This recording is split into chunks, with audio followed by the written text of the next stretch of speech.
Hello ನಮಸ್ಕಾರ ಸ್ನೇಹಿತರೆ. ಅಬ್ಬಬ್ಬ, ಏನಿದು ಲಕ್ಷ್ಮಿ ಮಹಾನಾಟಕನ ಅಥವಾ ನಿಜಾನ ಅಂತಾನೆ ಅನುಮಾನ ಬರ್ತದೆ.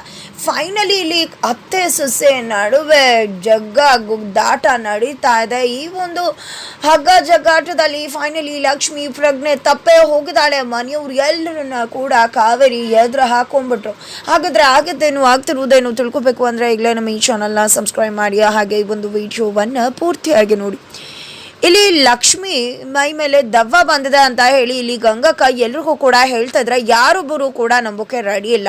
ಬೆಳಗ್ಗೆ ಆಗದೆಲ್ಲ ಇರಬಹುದು, ಆದರೆ ಯಾವುದೋ ಒಂದು ಸ್ಟ್ರೆಸ್ಸಲ್ಲಿ ಈ ರೀತಿ ಆಗಿರಬಹುದು ಅಂತ ಹೇಳಿ ವೈಷ್ಣವ್ ಹೇಳ್ತಿದ್ದಾನೆ. ಆದರೆ ಇಲ್ಲಿ ಗಂಗಕ್ಕ ಮಾತ್ರ ನಿಮ್ಗೆ ಯಾಕೆ ಅರ್ಥ ಆಗ್ತಿಲ್ಲ, ನಾನು ಹೇಳ್ತಿರೋದು ನಿಜಾನೇ. ಕಾವೇರಿ ಇದು ಕೀರ್ತಿ ಯಾಕಂದ್ರೆ ದವ್ವ ಖಂಡಿತವಾಗ್ಲೂ ಲಕ್ಷ್ಮಕ್ಕನ ಮೇಲೆ ಬಂದಿದೆ. ಅದಕ್ಕೋಸ್ಕರ ಲಕ್ಷ್ಮಿ ಅಕ್ಕ ಕೀರ್ತಿ ಥರ ಆಡ್ತಿದ್ದಾರೆ. ರಾತ್ರಿ ನಾನೇ ಹೊರಗಡೆ ಹೋಗು ಬಂದಿದ್ದನ್ನು ನೋಡಿದ್ದೀನಿ, ಕೈಯಲ್ಲಿ ಗೆಜ್ಜೆ ಬೇರೆ ಇತ್ತು ಅಂತ ಹೇಳ್ತಾರೆ. ಗಂಗಕ್ಕನ ಈ ಮಾತು ಕೇಳ್ತಿದ್ದಾಗೆ ಎಲ್ಲರೂ ಕೂಡ ಶಾಕ್ ಆಗ್ತಾರೆ. ಏನು ಗೆಜ್ಜೆನ ಅಂತ ಕಾವೇರಿ ಕೂಡ ಕೇಳ್ತಿದ್ದಾರೆ. ಹೌದು, ಕೀರ್ತಿ ಅಕ್ಕನ ಗೆಜ್ಜೆ ಇತ್ತು. ಅವರು ಹೋದವ್ರೆ ಕೀರ್ತಿ ಅಕ್ಕನ ಗೆಜ್ಜೆ ತೊಗೊಂಡು ಬಂದಿದ್ರು, ಇಲ್ಲೇ ಬಿದ್ದಿತ್ತು, ನಾನೇ ತೆಗೆದಿಟ್ಟಿದ್ದೀನಿ ಅಂತ ಹೇಳ್ತಾರೆ. ಯಾರಿಗೂ ಕೂಡ ಗಂಗಕ್ಕನ ಮಾತನ್ನ ನಂಬೋಕೆ ಆಗ್ತಿಲ್ಲ. ಹೊರಗಡೆ ಹೋಗಿ ಬಂದಿದ್ದನ್ನ ಆದರೂ ಕೂಡ ಒಂದು ಕ್ಷಣ ಗೆಜ್ಜೆ ಇತ್ತು ಅಂತದಾಗೆ ಶಾಕ್ ಆಗ್ತಾರೆ. ಸರಿ ಹೋಗಿ ತಗೊಂಡ್ ಬಾ ಅಂತ ಹೇಳ್ತಿದ್ರೆ ಈ ಕಡೆ ಕಾವೇರಿ ಅವರಂತೂ ಗಂಗಾ ಹೇಳ್ತಿರೋ ಮಾತು ಇಲ್ಲ ಆಗ್ತಿರೋದು ನೋಡ್ತಿದ್ರೆ ನಿಜವಾಗ್ಲೂ ಕೂಡ ಕೀರ್ತಿ ದವ್ವ ಮೈ ಮೇಲೆ ಬಂದ್ಬಿಡ್ತಾ. ಏನು ಮಾಡಲಿ, ನಾನು ಹೇಗೋ ತೊಳ್ಕೊಳ್ಳೋಣ, ಕೈ ತೊಳ್ಕೊಳ್ಳೋಣ, ಈ ಒಂದು ಕಾರ್ಯಕ್ರಮ ಮಾಡಿ ಅಂದ್ಕೊಂಡಿದ್ರೆ ಈ ಲಕ್ಷ್ಮಿಯಿಂದ ತಲೆ ಬಿಸಿ ಆಯ್ತಲ್ಲಪ್ಪ, ಏನು ಮಾಡ್ಕೊಂಡು ಸಾಯ್ಲಿ ನಾನು ಅಂತ ಕಾವೇರಿ ತಲೆ ಕೆಡಿಸ್ಕೊಂಡಿದ್ದಾರೆ. ಆದರೆ ಗಂಗಕ್ಕ ಹೋಗಿ ಅಡುಗೆ ಮನೆಯಲ್ಲಿ ಗೆಜ್ಜೆಗಳನ್ನ ಹೊಡುತ್ತಾರೆ. ಆದರೆ ಕಬೋರ್ಡಲ್ಲಿ ಗೆಜ್ಜೆನೇ ಇಲ್ಲ, ಬರಿಗೈಲಿ ಬರ್ತಾರೆ, ಗೆಜ್ಜೆ ಕಾಣಿಸ್ತಿಲ್ಲ.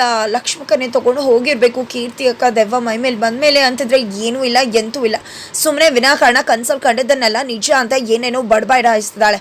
ಯಾವ ಗೆಜ್ಜೆನೂ ಇಲ್ಲ, ಭೂತಾನೂ ಇಲ್ಲ, ಸುಮ್ಮನೆ ಏನೇನೋ ಮಾತಾಡಬೇಡ ಗಂಗಾ, ಬಾಯಿ ಮುಚ್ಕೊಂಡಿರು. ಇಲ್ದೇ ಇರೋದನ್ನ ಹೇಳಿ ಬೆಳಗ್ಗೆ ಆಗಿರೋದನ್ನ ನೋಡಿ ಸಾಕಾಗೋಗಿದೆ. ಅದರಲ್ಲಿ ಇವನ್ನೆಲ್ಲ ಹೇಳಿ ತಲೆ ಕೆಡಿಸ್ಬೇಡ ನೀನು ಅಂತ ಹೇಳಿ ಕಾವೇರಮ್ಮ ಹೇಳ್ತಾರೆ. ಬಟ್ ಇಲ್ಲಿ ಗಂಗಕ್ಕ ಅಂತೂ ಅಯ್ಯೋ ನಾನು ಹೇಳಿದ ನಿಜ ಯಾರು ಯಾಕಪ್ಪ ನಂಬ್ತಾ ಇಲ್ಲ ಅಂತ ಅನ್ಕೋತಾರೆ. ನಂತರ ಇಲ್ಲಿ ರೂಮ್ಗೆ ಹೋಗ್ತಿದ್ದಾಗೆ ಇಲ್ಲಿ ಕಾವೇರಿ ಅವರು ಫುಲ್ ಟೆನ್ಷನ್ ಮಾಡ್ಕೊಂಡಿದ್ದಾರೆ. ಅದನ್ನ ನಡುವೆ ಗೆಜ್ಜೆ ಅವ್ರ ಮುಂದೆ ಬಂದು ಬೀಳ್ತಿದ್ದಾಗೆ ಶಾಕ್ ಆಗ್ತಾರೆ. ಏನದು ಗಂಗಾ ಹೇಳ್ದಾಗೆ ಆಗ್ತಿದೆಯಲ್ಲ, ಗೆಜ್ಜೆ ಇಲ್ಲಿದೆ ಅಂದರೆ ಖಂಡಿತವಾಗ್ಲೂ ಕೂಡ ಕೀರ್ತಿ ದವ್ವ ಆಗಿರೋದು ನಿಜನ ಅಂತ ಗಾಬರಿ ಬೀಳ್ತಿದ್ರೆ ಅಷ್ಟರಲ್ಲಿ ಗಂಗಕ್ಕ ಬರ್ತಾರೆ. ಗೆಜ್ಜೆ ನೋಡಿದ್ದೆ ಫುಲ್ ನಡ್ಕೋಗ್ತಿದ್ದಾರೆ, ಹೆದರುತ್ತಿದ್ದಾರೆ. ಗೆಜ್ಜೆ ಅಂತಿದ್ದಾಗೆ ಮನೆಯವರು ಎಲ್ಲರೂ ಕೂಡ ಅಲ್ಲಿಗೆ ಆಗಮಿಸ್ತಾರೆ. ಇಲ್ಲಿ ವೈಷ್ಣವ್, ಕೃಷ್ಣಕಾಂತ್, ಸುಪ್ರೀತಾ ಅಜ್ಜಿ ಎಲ್ಲರೂ ಕೂಡ ನೋಡಿದ್ರ ನಾನು ಗೆಜ್ಜೆ ಇದೆ ಅಂತ ಹೇಳಿದೆ, ಆದರೆ ನಂಬಲೇ ಇಲ್ಲ. ಆದರೆ ಇವಾಗ ನೋಡಿ ಕಾವೇರಮ್ಮನ ರೂಮಲ್ಲಿ ಗೆಜ್ಜೆ ಕಾಣಿಸ್ಕೊಂಡಿದೆ. ಅದರ ಅರ್ಥ ನಂದು ಕನಸಲ್ಲ, ನಾನು ಹೇಳಿದ್ದು ನಿಜ ಅಂತ ತಾನೆ. ಲಕ್ಷ್ಮಕ್ಕ ಹೋಗಿದ್ದು ನಿಜ, ಗೆಜ್ಜೆ ಇಟ್ಕೊಂಡು ಬಂದಿದ್ದು ನಿಜ. ಹೇಳಿದೆ ಅಲ್ವಾ ನಾಗವಲ್ಲಿ ಥರ ಗೆಜ್ಜೆ ಇತ್ತು ಅಂತ. ನೋಡಿದ್ರೆ ಆ ಗೆಜ್ಜೆ ಇಲ್ಲಿ ಬಂದು ಬಿದ್ದಿದೆ. ಇದೆಲ್ಲ ಕೂಡ ಲಕ್ಷ್ಮಕ್ಕನ ಕೆಲಸ. ಆ ಕೀರ್ತಿ ಅಕ್ಕನ ದವ್ವನೇ ಇದನ್ನೆಲ್ಲ ಲಕ್ಷ್ಮಕ್ಕನ ಕೈಲಿ ಈ ರೀತಿ ಮಾಡಿಸ್ತಿರೋದು ಅಂತ ಇಲ್ಲಿ ಗಂಗಾ ಅವರು ಹೇಳ್ತಾ ಇದ್ದಾರೆ.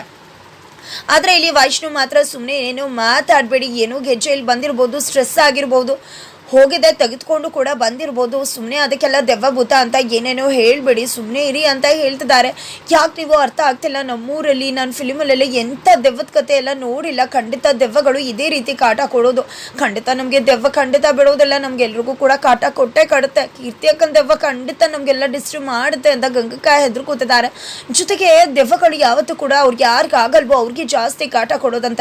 ಆದರೆ ಯಾಕೆ ಕಾವೇರಮ್ಮನೆ ಅಟ್ಯಾಕ್ ಮಾಡ್ತದೆ ಯಾವಾಗಲೂ ಕೂಡ ಈ ಕೀರ್ತಿ ಅಕ್ಕನ ದೆವ್ವ ಅಂತಿದ್ದಾಗೆ ಎಲ್ರಿಗೂ ಶಾಕ್ ಆಗುತ್ತೆ. ಈ ಕಡೆ ಕಾವೇರಿ ಅವರಂತೂ ಗಂಗಾ ಹೇಳ್ದಾಗೆ ನನ್ನನ್ನೇ ಯಾವಾಗಲೂ ಕೂಡ ಅಟ್ಯಾಕ್ ಮಾಡ್ತಿದ್ದಾಳಲ್ಲ ಈ ಕೀರ್ತಿ ಅಂತ ಅಂದ್ಕೊಂಡಿದ್ದೆ. ಅವತ್ತು ಕಾಪಾಡಕ್ಕೆ ಹೋಗಿ ಕೀರ್ತಿ ಬಿದ್ದು ಈ ಕಡೆ ಆಕೆಯನ್ನು ಸಾಯಿಸಿದ್ದು ಕಾವೇರಿಯವರು. ಎಲ್ಲವನ್ನ ಕೂಡ ಕಾವೇರಿಯವರು ನೆನ್ಪು ಮಾಡ್ಕೊಂಡಿದ್ದೆ. ಖಂಡಿತ ಕೀರ್ತಿ ದೆವ್ವ ಆಗಿದ್ದಾಳೆ, ನನ್ನನ್ನಂತೂ ಬಿಡುವುದಿಲ್ಲ ಅಂತ ಗಾಬರಿ ಬೀಳ್ತಾರೆ.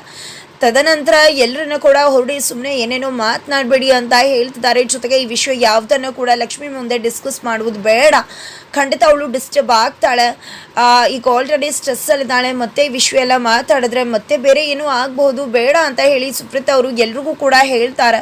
ಅಷ್ಟರಲ್ಲಿ ಈ ಕಡೆ ಎಲ್ಲರೂ ಕೂಡ ಅದೇ ಬಗ್ಗೆ ಮಾತಾಡ್ತಿದ್ರೆ ಲಕ್ಷ್ಮಿ ಬರ್ತಾಳೆ. ಲಕ್ಷ್ಮಿ ಬರ್ತಿದ್ದಾಗೆ ಈ ಕಡೆ ಬನ್ನಿ ಹೋಗೋಣ, ನಿಮ್ಗಂತೂ ಕೀರ್ತಿ ಅವರು ಫ್ರೆಂಡ್ ಅನ್ನೋದೇ ಮರೆತು ಹೋಗುತ್ತಲ್ವಾ ಅಂತಿದ್ರೆ ಎಲ್ಲಿಗೆ ಏನು ಅಂದಾಗ ಎಸ್ ಸತಿ ಹೇಳೋದು ಗಂಗಕ್ಕಂಗಿರೋಂಥ ಸೀರಿಯಸ್ನೆಸ್ ನಿಮಗಿಲ್ವಲ್ಲ, ಪೊಲೀಸ್ ಸ್ಟೇಷನ್ಗೆ ಹೋಗಬೇಕು, ಕೀರ್ತಿ ಸತ್ತಿಲ್ಲ, ಜೊತೆಗೆ ಕೀರ್ತಿ ಸಾವಿಗೆ ಏನು ಅನ್ನೋದನ್ನು ತಿಳ್ಕೋಬೇಕು, ಕೀರ್ತಿ ಸತ್ತಿಲ್ಲ ಏನಾದರೂ ಅನ್ನೋದು ಎಲ್ಲವನ್ನ ಕೂಡ ತಿಳ್ಕೋಬೇಕು, ಬನ್ನಿ ಹೋಗೋಣ ಅಂತ ಲಕ್ಷ್ಮಿ ಹೇಳ್ತಾ ಇದ್ರೆ ಈ ಕಡೆ ಕಾವೇರಿ ಅವರಂತೂ ಸಿಡಿದು ಹೋಗ್ತಾರೆ.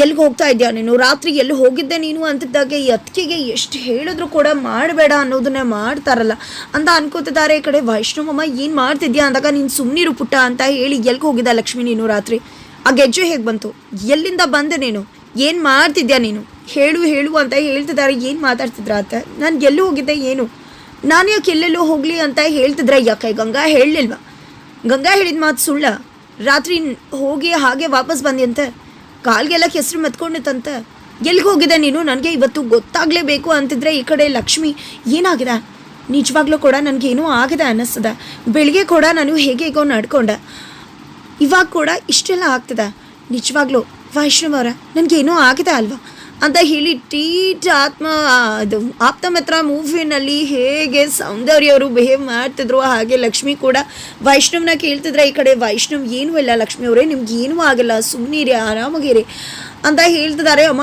ಏನು ಮಾತಾಡ್ತಿದ್ಯಾ, ಬೇಡ ಅಂತ ಹೇಳಿದ್ರು ಯಾಕೆ ಇಲ್ದೇ ಇರೋ ವಿಷಯ ಹೇಳ್ತಿದ್ಯಾ, ಗಂಗಕ್ಕ ಏನೋ ಕನ್ಸಲ್ಲಿ ಕಂಡಿರುವುದನ್ನು ನಿಜ ಅಂತ ಹೇಳ್ತಿದ್ದಾರೆ, ಸುಮ್ಮನೆ ನೀನು ಸುಮ್ಮನಿದ್ಬಿಡು ಅಂದಾಗ, ನೀನು ಇಲ್ಲ ಪುಟ, ನೀನು ಸುಮ್ಮನಿರು, ನನಗೆ ಗೊತ್ತಾಗಲೇಬೇಕು, ಎಲ್ಲೂ ಹೋಗಿದ್ಲು, ಏನು ಮಾಡೋಕ್ಕೆ ಹೋಗಿದ್ಲು ಹೇಳು, ಕತ್ತಲಲ್ಲಿ ಎಲ್ಲೂ ಹೋಗಿದ್ದೆ, ಏನು ಮಾಡಿದೆ ನೀನು, ಆ ಗೆಜ್ಜೆಗಳು ಹೇಗೆ ಬಂದ್ವು ಅನ್ನೋದು ನನಗೆ ಗೊತ್ತಾಗಲೇಬೇಕು, ಹೇಳು ಲಕ್ಷ್ಮಿ ಅಂತಿದ್ರೆ ಗೆಜ್ಜೆಗಳ ಯಾವ ಗೆಜ್ಜೆಗಳು ಅಂತ ಹೇಳಿ ಇಲ್ಲಿ ಲಕ್ಷ್ಮಿ ಶಾಕ್ ಆಗ್ತಿದ್ದಾಳೆ. ಈ ಕಡೆ ಏನೇ ಮಾಡಿದ್ರು ವೈಷ್ಣವ್ ಅಮ್ಮನ ತಡೆಯೋಕ್ಕಾಗ್ತಿಲ್ಲ. ಕಾವೇರಿ ಅವರಂತೂ ಕೆಂಡ ಕಾರ್ತಿದ್ದಾರೆ, ಕೆಂಡಾಮಂಡಲ ಆಗ್ಬಿಟ್ಟಿದ್ದಾರೆ, ಅವ್ರಿಗೆ ಜಾಸ್ತಿ ಸ್ಟ್ರೆಸ್ ಆಗ್ಬಿಟ್ಟಿದೆ. ಇಲ್ಲಿ ಲಕ್ಷ್ಮಿ ನಡ್ಕೊಂಡಿದ್ವು, ಆದರೆ ಇಲ್ಲಿ ಲಕ್ಷ್ಮಿನ ವೈಷ್ಣವ್ ಎಷ್ಟು ಸಮಾಧಾನ ಮಾಡ್ತಿದ್ರು ಕೂಡ ಇಲ್ಲ, ಏನೂ ಆಗಿದೆ, ನಾನು ಹೇಗೋ ನಡ್ಕೊಂಡಿದ್ದೀನಿ, ಇಲ್ಲ ಅಂತ ಹೇಳ್ತಿದ್ದಾರೆ. ಜೊತೆಗೆ ಈ ಕಡೆ ರೆಸ್ಟ್ ಮಾಡಿ ಅಂತ ಹೇಳಿ ಕರ್ಕೊಂಡು ಹೋಗೋಕ್ಕೆ ವೈಷ್ಣವ್ ಟ್ರೈ ಮಾಡಿದ್ರು. ಈ ಕಡೆ ಕಾವೇರಿ ಅವರು ಕೈ ಇಟ್ಕೊಂಡಿದ್ದೆ, ಹೇಳು ಲಕ್ಷ್ಮಿ, ನೀನು ಹೇಳ್ದೆ ನಾನಂತೂ ಬಿಡುವುದಿಲ್ಲ, ಎಲ್ಲಿ ಹೋಗಿದೆ, ಏನು ಮಾಡ್ತಾ ಇದೆಯಾ ಹೇಳು, ಆ ಗೆಜ್ಜೆಗಳು ಹೇಗೆ ಬಂದ್ವು ಅಂತಿದ್ದಾಗ ಈ ಕಡೆ ಲಕ್ಷ್ಮಿಗೆ ಅಷ್ಟು ಫೋರ್ಸ್ ಮಾಡಿದಾಗ ಬಗ್ಗೆ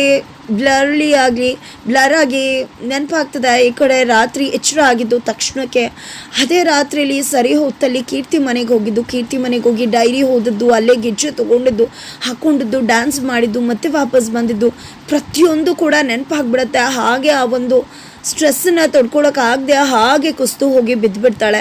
ಈ ಕಡೆ ಲಕ್ಷ್ಮಿ ಪ್ರಜ್ಞಾಯನ ಸ್ಥಿತಿಗೆ ಬಿದ್ದಿದ್ರೆ, ಈ ಕಡೆ ಕಾವೇರಿಯವರಂತೂ ಫುಲ್ ಸ್ಟ್ರೆಸ್ ಆಗಿದ್ದಾರೆ. ಈ ಕಡೆ ವೈಷ್ಣವಂತೂ ತನ್ನ ಹೆಂಡತಿ ಸ್ಥಿತಿಗೆ ಅಮ್ಮ ಕಾರಣ ಆಗಿದ್ದನ್ನು ನೋಡಿ ಕೆಂಡಾಮಂಡಲ ಹಾಕ್ತಿದ್ದಾರೆ. ಎಷ್ಟು ಹೇಳಿದ್ರು ಬೇಡ ಅಂದರೂ ಕೇಳಲಿಲ್ವಲ್ಲ ಅಂತ ಮನೆಯವರೆಲ್ಲರೂ ಕೂಡ ಕಾವೇರಿ ವಿರುದ್ಧವಾಗಿ ತಿರುಗಿ ಬಿದ್ದಿದ್ರೆ, ಈ ಕಡೆ ಕಾವೇರಿ ಅವ್ರಿಗೆ ಕೀರ್ತಿ ಆಗಿದ್ರೆ ದವ್ವ ಆಗಿರೋದು ನಿಜವಾನ, ನನ್ನಂದಂತೂ ಬಿಡೋದಿಲ್ಲ ಅಂತ ಭಯ ಶುರುವಾಗಿದೆ. ಹಾಗಾದ್ರೆ ನಿಜವಾಗ್ಲೂ ಲಕ್ಷ್ಮಿಗೆ ಕೀರ್ತಿ ದವ್ವ ಮೆಟ್ಕೊಂಡಿದ್ಯಾ, ಅಥವಾ ಸ್ಪ್ಲಿಟ್ ಪರ್ಸ್ನಾಲಿಟಿಯಾ, ಅಥವಾ ಸ್ಟ್ರೆಸ್ಸಲ್ಲಿ ಕೀರ್ತಿಯಾಗಿ ಲಕ್ಷ್ಮಿ ಬಿಹೇವ್ ಮಾಡ್ತಿದ್ದಾಳೆ, ಅಥವಾ ಕಾವೇರಿಗೆ ಕೆಡ್ಡ ತೋಡೋಕೆ, ಕಾವೇರಿನ ಸಾಕ್ಷಿ ಸಮೇತ ಹಿಡಿದುಕೊಡೋಕೆ ಲಕ್ಷ್ಮಿ ಕೀರ್ತಿ ತನ್ನ ಮೈ ಮೇಲೆ ಬಂದವಳಾಗಿ ನಾಟಕ ಮಾಡ್ತಿದ್ದಾಳ. ನಾಟಕ ಮಾಡೋ ಕಾವೇರಿ ಮುಂದೆನೆ ಲಕ್ಷ್ಮಿಯ ಮಹಾನ್ ನಾಟಕ ಅಂತ ಹೇಳ್ಬೋದು ಅಂತ ಅನ್ನಿಸ್ತಿದೆ. ನಮ್ಮ ಪ್ರಕಾರ ಲಕ್ಷ್ಮಿ ನಾಟಕನೇ ಮಾಡ್ತಿದ್ದಾಳೆ ಅಂತ ಅನ್ನಿಸ್ತಿದೆ. ಹಾಗಿದ್ರೆ ನಾಟಕ ಮಾಡ್ತಾನೆ ಮಹಾನ್ ನಟಿ ಕಾವೇರಿಗೆ ಕೆಡ್ಡ ತೋಡಿ ಹಳ್ಳಕ್ಕೆ ಬೀಳ್ಸೇ ಬಿಡ್ತಾಳೆ ಲಕ್ಷ್ಮಿ. ಏನಾಗುತ್ತೆ ತಿಳ್ಕೊಬೇಕು ಅಂದರೆ ಮುಂದೆ ನಾವು ವೀಚ್ ಮಾಡಿ.